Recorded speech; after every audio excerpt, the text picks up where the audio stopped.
Evangelho de Jesus Cristo segundo escreveu Marcos.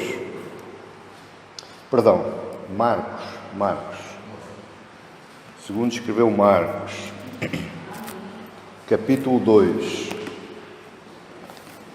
Evangelho de Jesus Cristo segundo escreveu Marcos.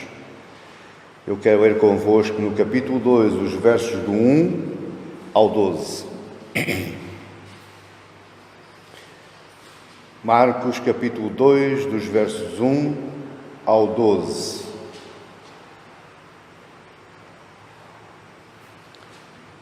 E alguns dias depois, entrou outra vez em Cafarnaum, e soube-se que estava em casa.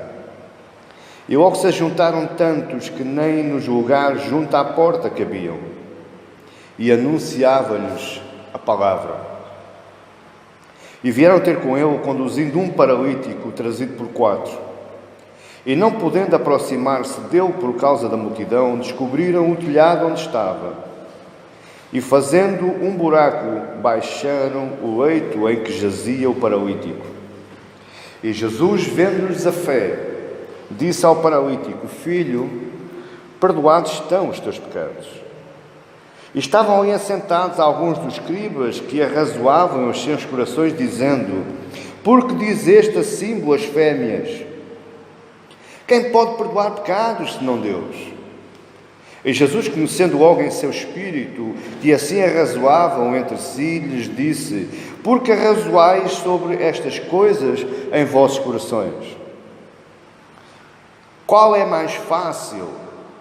Dizer ao paralítico: Estão perdoados os teus pecados? Ou dizer-lhe: Levanta-te e toma o teu leito e anda?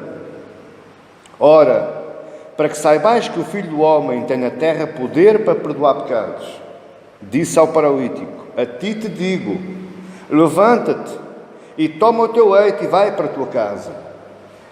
E levantou-se e, tomando logo o leito, saiu em presença de todos, de sorte que todos se admiravam e glorificaram a Deus, dizendo: Nunca tal vimos. Iniciamos esta fase, o capítulo 2 de Marcos, dando seguimento ao nosso estudo acerca do Evangelho de Marcos e acerca do que Marcos quis passar para aquele povo e do que Marcos quer passar para nós hoje. Estudando o livro de Marcos, do Evangelho de Marcos, nós conhecemos Jesus como o homem que trabalha. Não só aquele que ensina, não só aquele que fala, não só aquele que é revestido de um amor profundo, incompreensível na mente humana, mas conhecemos o Deus que se fez homem, mas que estava em ação na terra. Eu queria pensar convosco num título para este tema hoje: Uma surpresa divina. Uma surpresa divina. E como nós temos estado a acompanhar já desde o princípio do capítulo 1, o objetivo de Marcos acerca da pessoa de Jesus é que Marcos quer apresentar àquele povo, aos cristãos de Roma, Jesus, o Filho de Deus. Jesus, o poderoso Filho de Deus. Jesus, o detentor de toda a autoridade na terra, sobre pessoas, sobre doenças, sobre demónios e com poder para perdoar pecados. É isto que Marcos quer passar para aquele povo. Mas Marcos tem um problema grave. Marcos está inserido numa cultura greco-romana em que Grécia é a capital da ciência e do conhecimento, e depois temos Roma, que é o maior império bélico, o maior poder militar, económico, estratégico daquela época. E Marcos está falando para gente que dava ênfase ao poder, à glória, à grandeza, ao conhecimento. E quando Marcos apresenta um Jesus, Filho do Deus Altíssimo, mas que nasce de forma humilde, de forma simples, vive de uma forma humilde, cresce numa carpintaria, vive do trabalho da madeira, da carpintaria. Exerce um ministério itinerante sem casas, sem sinagogas, sem templos, sem igreja.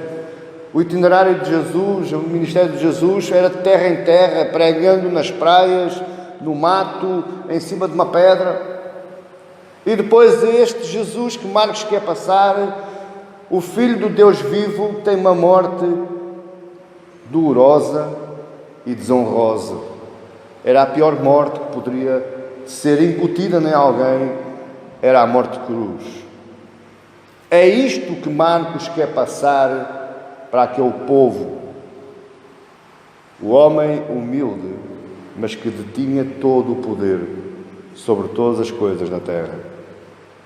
O foco principal de Marcos não é os grandes discursos de Jesus, como as diferenças que nós vemos, por exemplo, entre Mateus e Marcos. Mateus dá ênfase aos discursos de Jesus. Temos o célebre Sermão do Monte, de 3 capítulos, 5, 6 e 7, em que Mateus descreve na íntegra tudo aquilo que Jesus discursou.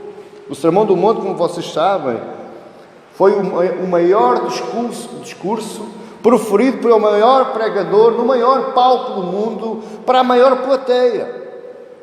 Mas Marcos não se interessa com palavras.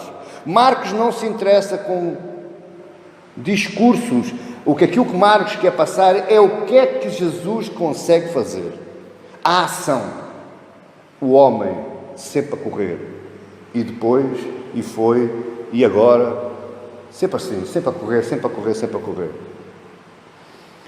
Chegamos ao capítulo 2, e se nós formos rever rapidamente, desde o princípio do Evangelho, nós vemos aqui vários milagres. Vemos aqui o aparecimento de João Batista anunciando a vinda do Messias, profetizando palavras do profeta Isaías 700 anos antes. Vemos aqui um Jesus que desce às águas do Jordão como pecador, mas ele não era pecador. Ele aqui começa a tomar o caminho, o lugar do pecador. Ele sai das águas e vemos o milagre dos céus se abrirem e o Espírito vir em forma corpórea, em forma de uma pomba, pousar sobre ele, e de repente os céus se abrem, uma voz que diz: este é o meu Filho amado, em quem me comprazo. A própria voz de Deus confirmando publicamente que aquele estava ali, que tinha saído das águas, era o seu Filho e que tinha prazer no seu Filho. Vemos um Jesus que é impelido pelo Espírito e vai para o deserto, onde passa 40 dias e 40 noites sem comer, sem beber, para ser tentado, ser testado, ser provado pelo próprio arqui-inimigo de Deus, Satanás. Ele sai vencedor. E ele vai para a Galileia e começa pregando: o tempo está cumprido, o reino de Deus está próximo, arrependei-vos e crede no Evangelho. Esta era a mensagem de Jesus. Uma mensagem nunca antes proferida antes. Vemos Jesus tendo poder e autoridade sobre homens, chamando os homens, e eles largam tudo, largam redes, largam barcos, largam famílias e o seguem.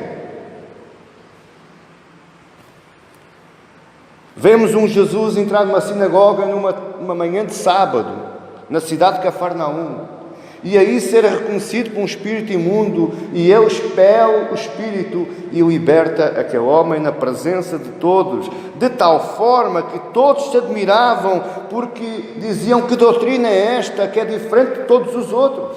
Esta doutrina é uma doutrina de autoridade.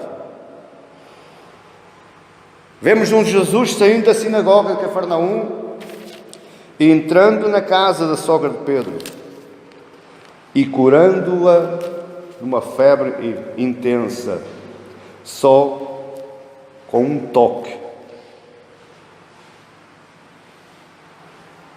Vemos um Jesus que, ao fim de almoçar, porque ela diz que a febre a deixou e os servia, portanto ela foi fazer o almoço, e vemos Jesus que ao fim de almoçar, à tardinha, quando o sábado já tinha acabado, a cidade inteira lhe trazem enfermos e endemoniados, e Jesus passa uma tarde inteira e vai para a noite dentro curando e expulsando demónios. Vemos um Jesus que se levanta contra os discípulos e diz: eu não vou curar mais, porque não foi para isso que eu vim para falar a palavra, eu vim para pregar e agora vou para as outras cidades. Um Jesus que começa agora as suas viagens missionárias, itinerantes, espalhando a palavra por tudo quanto era lugar.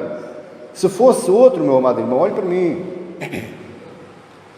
Se Jesus não fosse o Filho de Deus, ele teria ficado em Cafarnaum, porque ele tinha fama. E toda a gente ia para o pé dele. E ele tinha feito ali das maiores igrejas que poderia já ter aparecido algum dia. Mas Jesus diz: não foi para isso que eu vim. Eu não vim para estar parado, eu não vim para curar, eu não vim para expulsar demónios. Isso é consequência da minha palavra. Eu vim para pregar. Vemos um Jesus que volta da Galileia, dessas tais viagens missionárias, e se encontra com um leproso que se prostra aos seus pés, o adora e lhe roga: Senhor, se tu queres, bem podes limpar-me. Estudámos a semana passada e vimos que a lepra e o pecado andavam juntas, mão dada. O leproso era sinónimo de pecado. Por isso é que não se fala em lado nenhum na Bíblia curou um leproso. Não, ele purificou um leproso.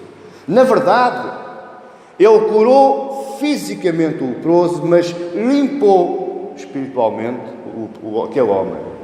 Porque ele não só o curou da sua doença física, como lhe perdoou os seus pecados. Aqui começa a autoridade de Jesus agora sobre o perdão de pecados, e aqui Jesus começa a preparar o caminho da salvação. Perdão de pecados quer dizer salvação. E agora temos um paralítico, mais um episódio estranho, no mínimo estranho. E eu queria dividir esta mensagem, estes 12 versículos, em 4 ou 5 pontos. E o primeiro ponto que eu queria ver convosco é a fé dos amigos do paralítico. Está lá no verso de 1 a 5. Mas no verso 3 diz assim: e vieram ter com ele, conduzindo um paralítico trazido por 4, e não podendo aproximando-se dele por causa da multidão, descobriram o telhado onde estava, e fazendo um buraco baixava o leito em que jazia o paralítico. Este evento passa-se na cidade de Cafarnaum. A Bíblia não é explícita, mas se nós formos ver, por exemplo, em Mateus e em Lucas, no princípio do verso 1 diz assim: e há alguns dias depois, no fim de vir da Galileia, há alguns dias depois, entrou outra vez em Cafarnaum e soube-se que estava em casa. Jesus não queria aparecer publicamente. Possivelmente Jesus queria estar reunido com os seus discípulos. Possivelmente Jesus estava cansado, porque naquela época não havia automóveis, não havia aviões, havia barquinhos, mas as maiores distâncias que Jesus percorria era a pé. E Jesus, embora sendo Deus, Jesus era homem, ele sentia as mesmas dificuldades, as mesmas necessidades que você e eu.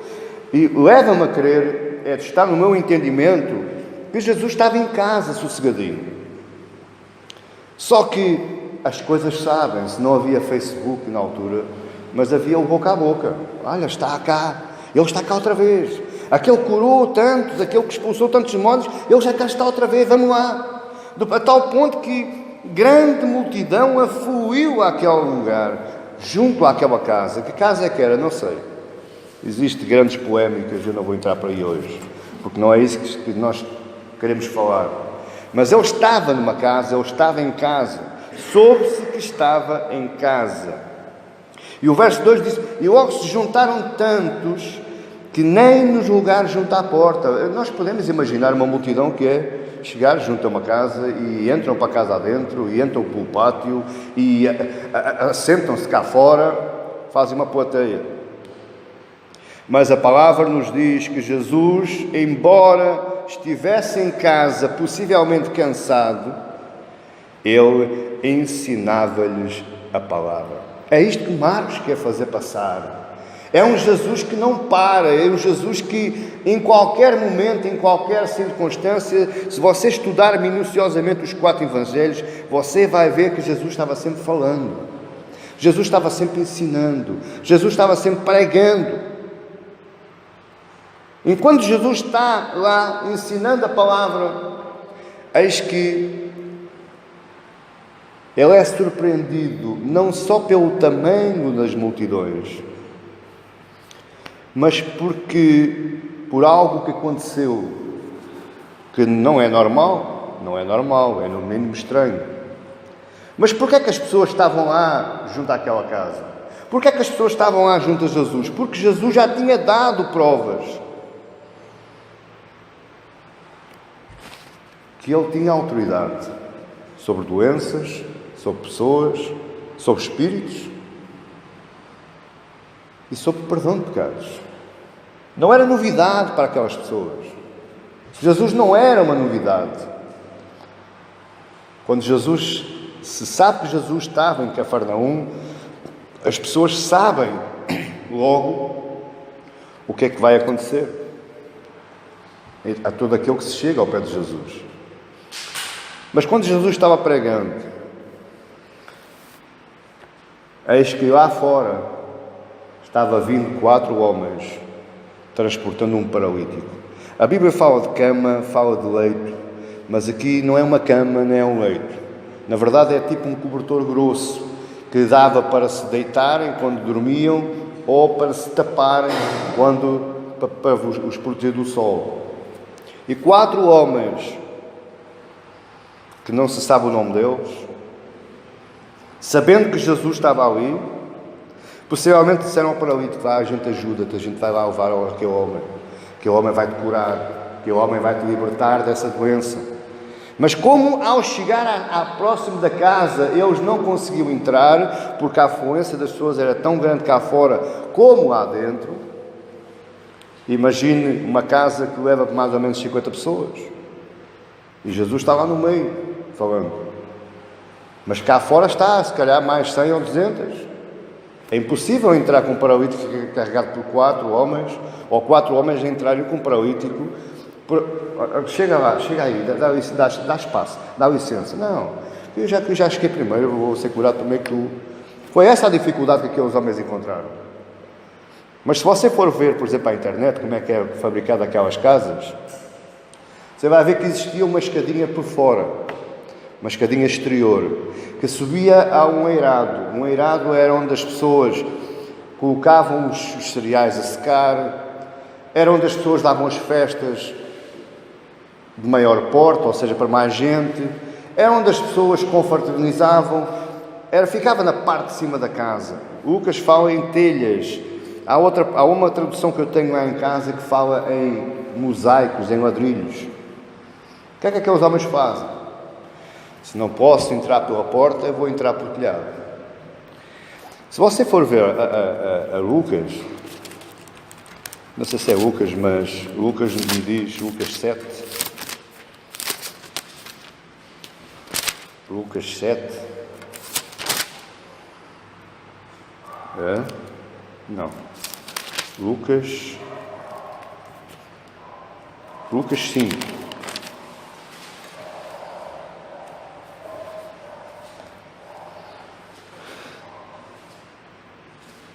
Diz lá no verso 19: e não achando por onde o pudessem levar, por causa da multidão, subiram ao telhado e por entre as telhas, olhe para mim, Jesus estava pregando cá embaixo, dentro de casa.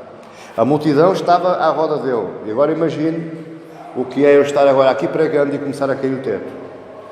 Porque eles abriram um buraco nas telhas. Era pó, era argamassa, era palha, eram as canas que protegiam o telhado das casas por dentro e mais as telhas tudo aqui no meio. Como se aquilo não bastasse, eu imagino o pessoal a sacudir o pó e tu, mas o que é isto? O que é que está para um terremoto? Ainda agora desce.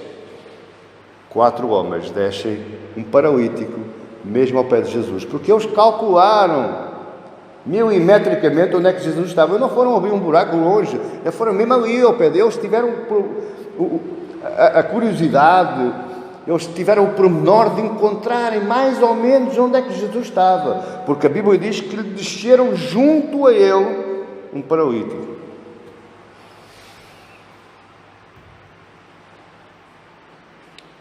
Jesus é surpreendido não pelo buraco do telhado. Jesus é surpreendido não pelo paralítico a descer enrolado num cobertor. Jesus é surpreendido pela fé dos amigos do paralítico. Porque a Bíblia diz aí, no verso número 5, e Jesus, vendo-lhes a fé de quem? Das pessoas que estavam lá?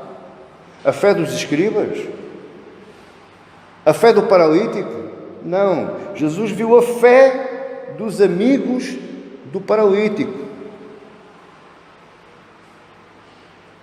E a reação de Jesus, ao contrário da expectativa do povo, porque, olhe para mim, convenhamos, o que é que o paralítico queria?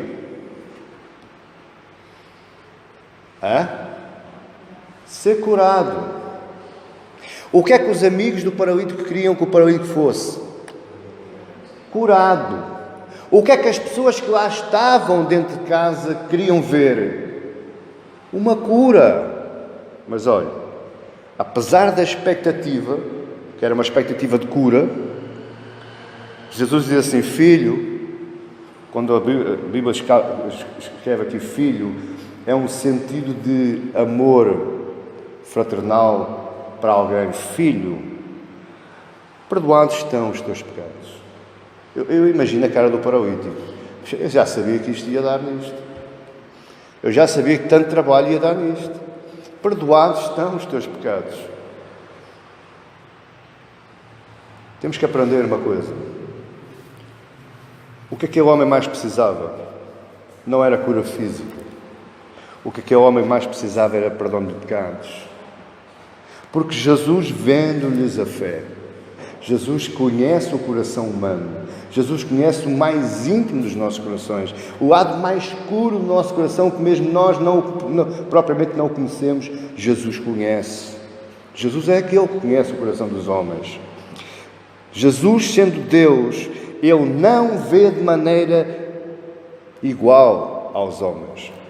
Deus nos vê de maneira diferente dos homens. Por isso é que muita gente vem à igreja, não vem buscar salvação.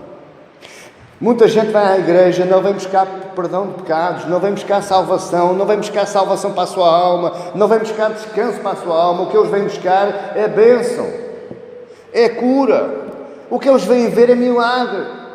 Salvação, o que é isso? Perdão de pecados.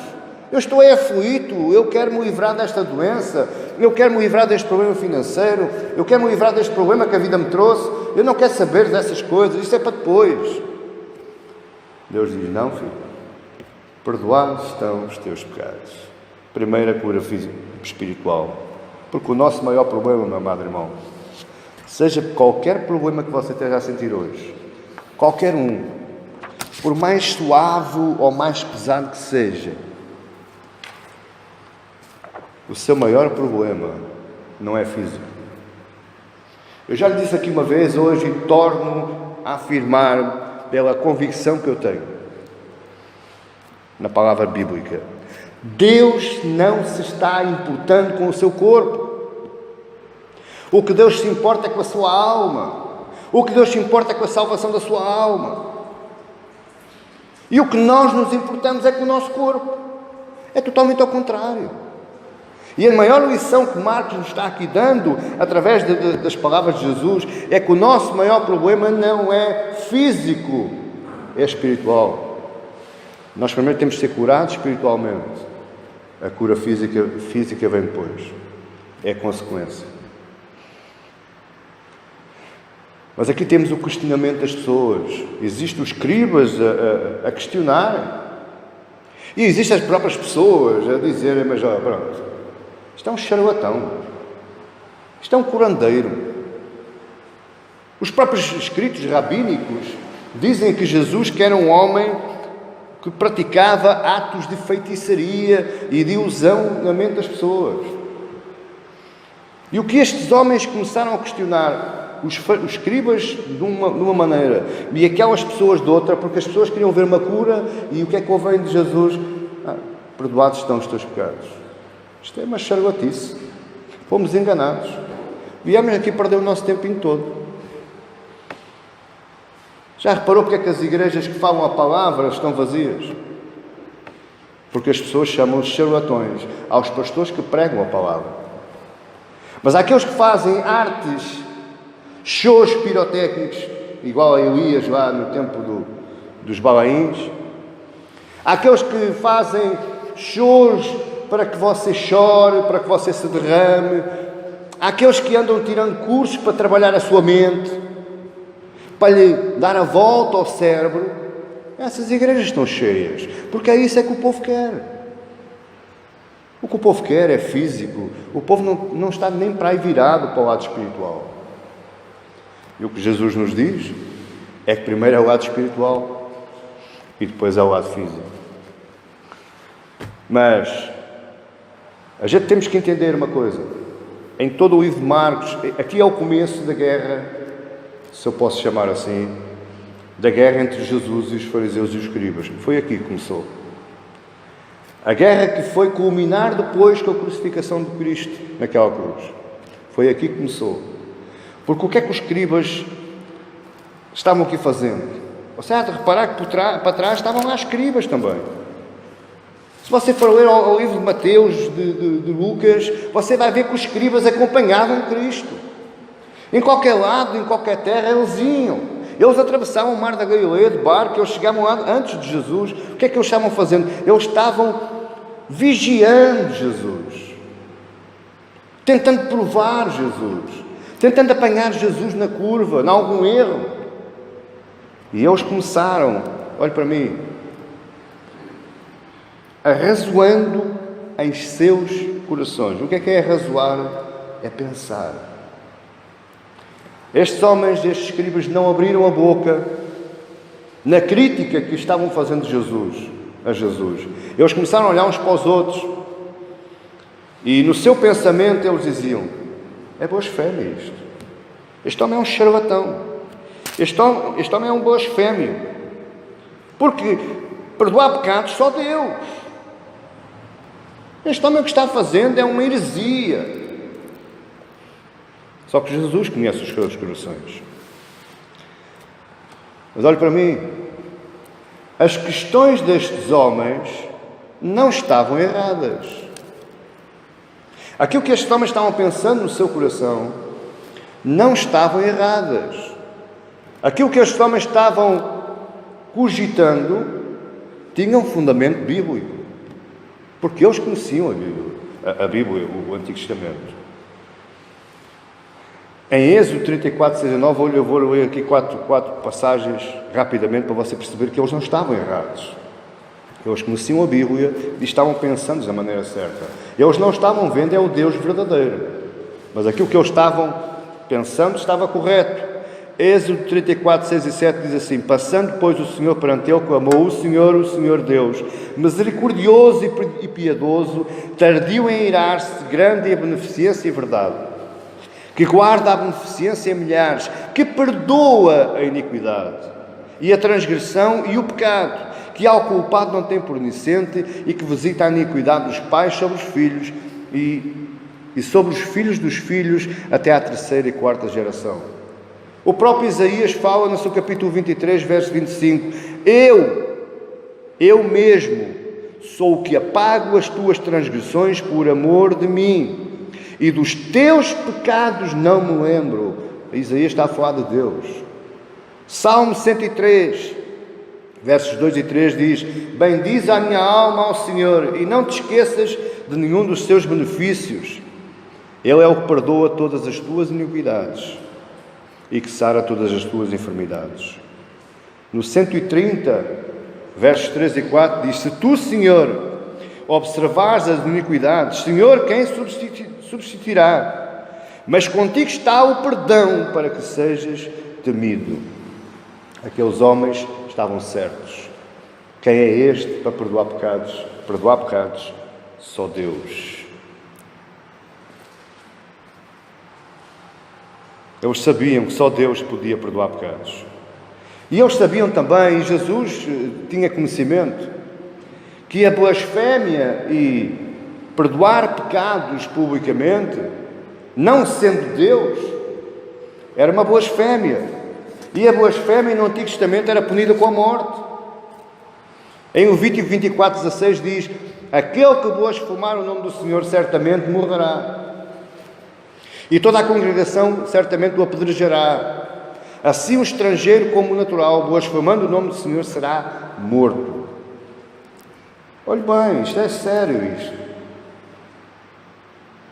Isto é sério. Marcos faz questão de frisar bem toda a autoridade que Jesus tem sobre o perdão dos pecados. Mas aí Jesus dá uma resposta a estes homens. Está lá nos versos 8 a 12.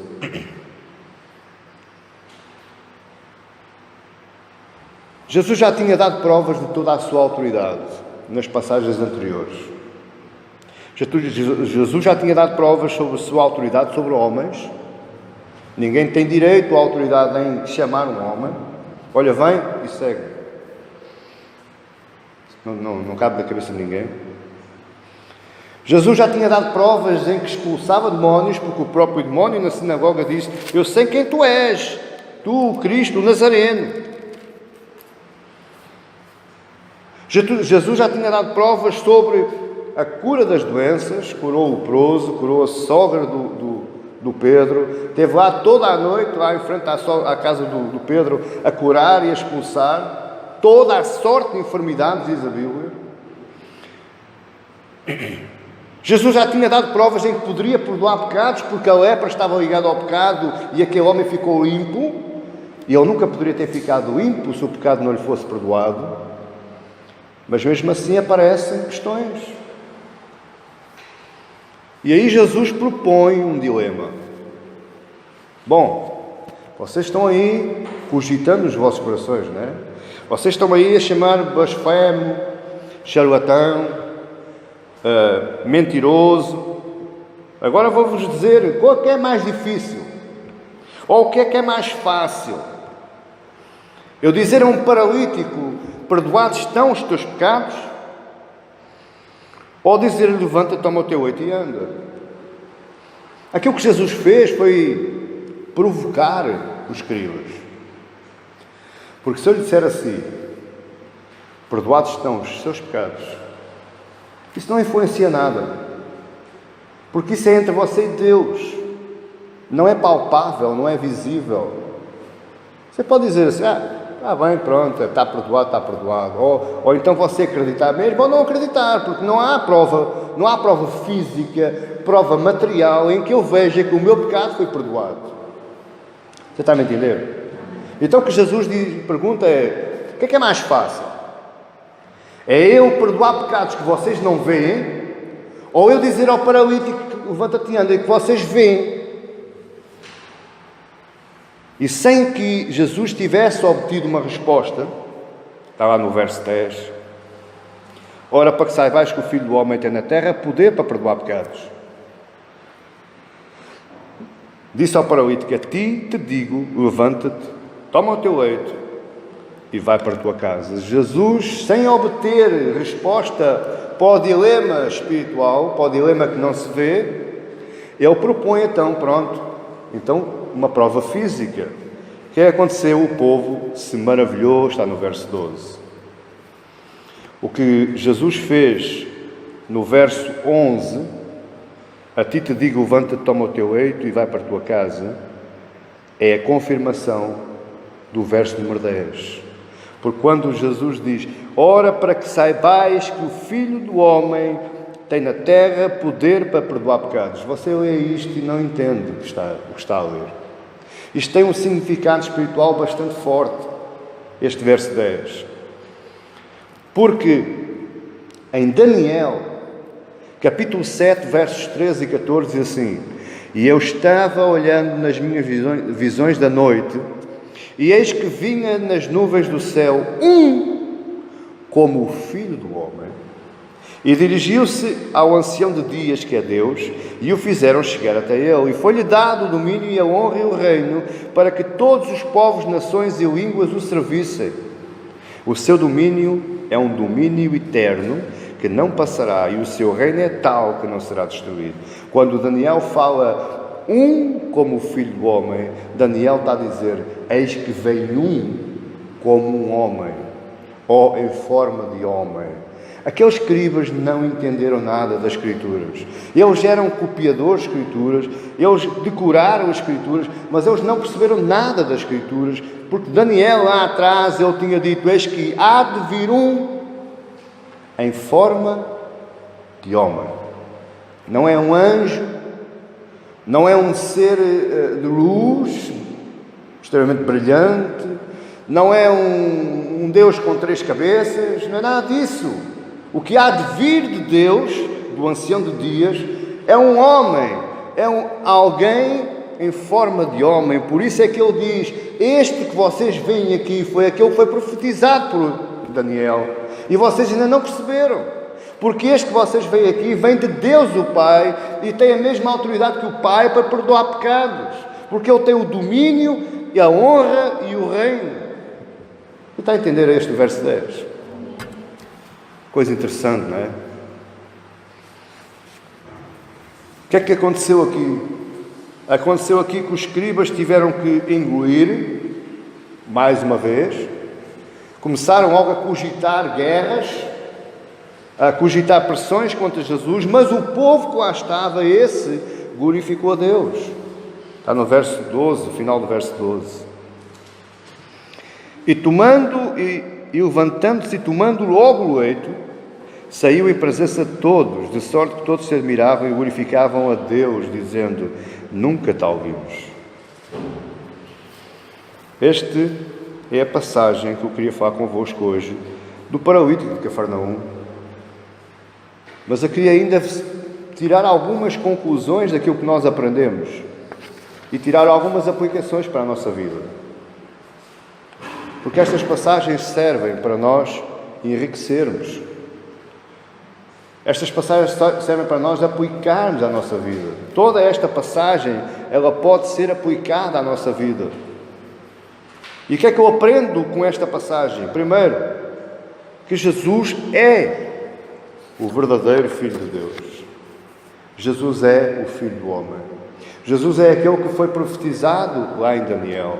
Jesus é aquele que foi profetizado lá em Isaías. Jesus é aquele que foi profetizado lá em Jeremias.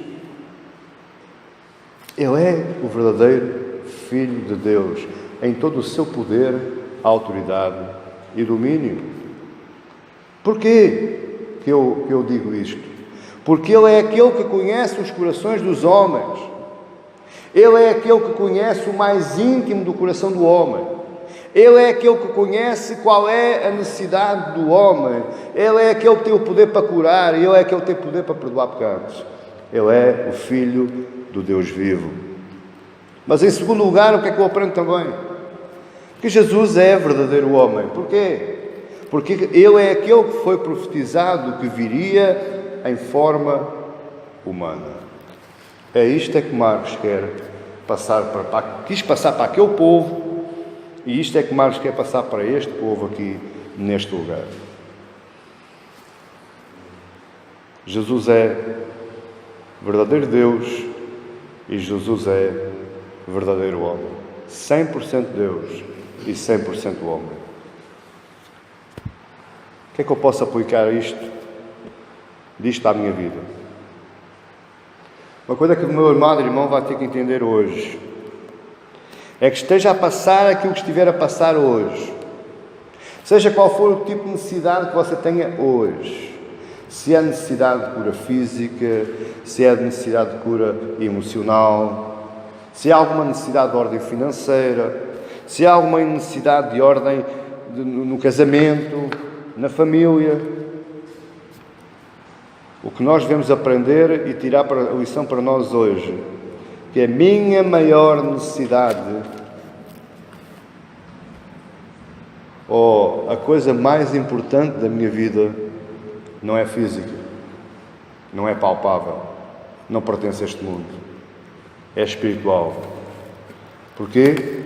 Porque o foco da minha vida hoje, o foco da sua vida hoje, não é nesta terra, é na eternidade. Todo aquele que anda voltado para aqui, ele perdeu o foco da eternidade. Todo aquele que anda voltado para as coisas da terra, para a angariação das coisas da terra, só voltado para as coisas da terra, a sua vida está envolvida aqui. Sinto muito lhe dizer, mas você perdeu o foco da salvação. Você perdeu o foco da eternidade. Porque a minha maior necessidade não é terrena, é eterna.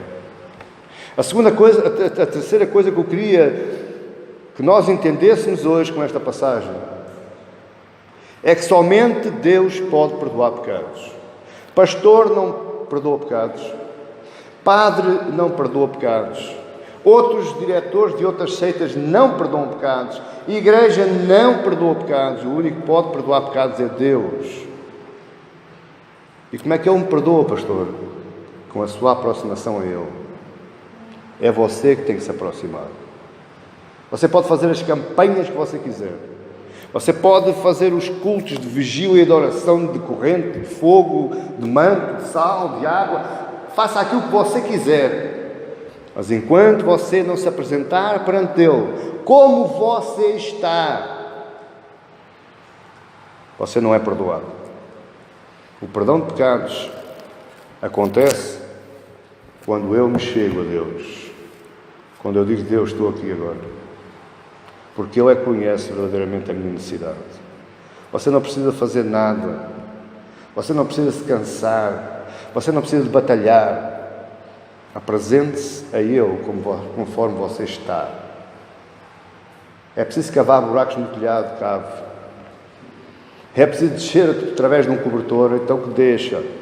Porque quando você estiver na presença de Jesus, Ele vai lhe dizer, filho, perdoados estão os teus pecados. Amém, amada igreja? Esta é a passagem de Marcos, capítulo 2, versos 1 a 12, que nos ensina estas verdades fundamentais da nossa vida.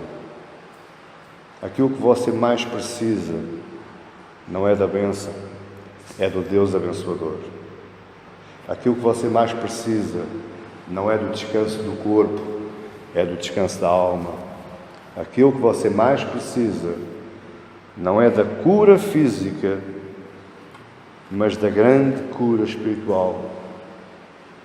Eu costumo dizer que o maior milagre que Deus opera na nossa vida é o perdão dos nossos pecados. Aquilo que Cristo sofreu naquela cruz, aquela crucificação horrível, aquelas horas de tormento, era para que você tivesse sofrido. Aquela morte era para que você tivesse morrido.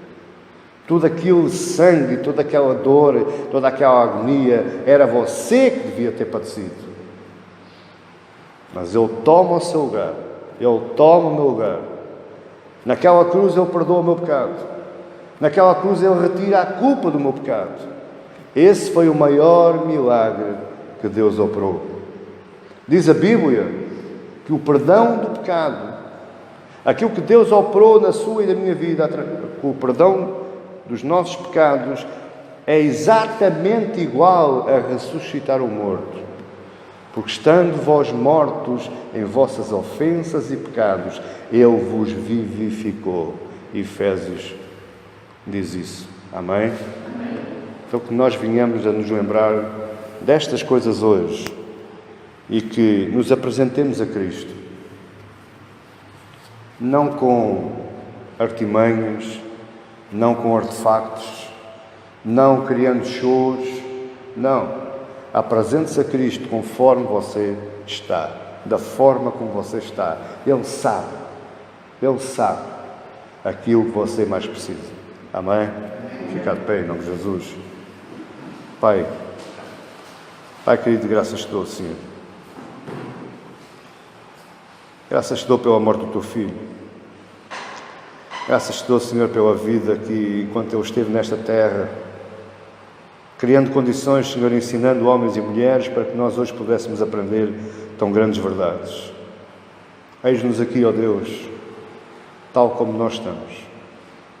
Uns melhores, outros piores. Uns com mais, outros com menos. Mas, Senhor, eu creio que todos estamos em pé de igualdade. Porque todos nós aqui presentes e que ouvimos esta palavra, nós estamos, Senhor, ansiosos pelo Teu perdão. Nós estamos desejosos pelo Teu perdão. Então, Senhor, que nos venhas também dizendo aos nossos corações: Filho, perdoados estão os teus pecados. Porque essa é a maior riqueza, essa é a maior bênção, o maior milagre que operaste na nossa vida. Porque é por aí, Senhor. É por aí que nós temos entrada na eternidade. É por aí, Senhor, que nós temos entrada no trono da Tua graça. Nos abençoa, Senhor, em misericórdia. Nos abençoa, Senhor, em graça. E que o nosso coração venha a ser aliviado pelas Tuas palavras, Jesus, esta noite. Para a honra e para a glória do Pai. E todos nós dizemos amém e glória a Deus. Deus vos abençoe.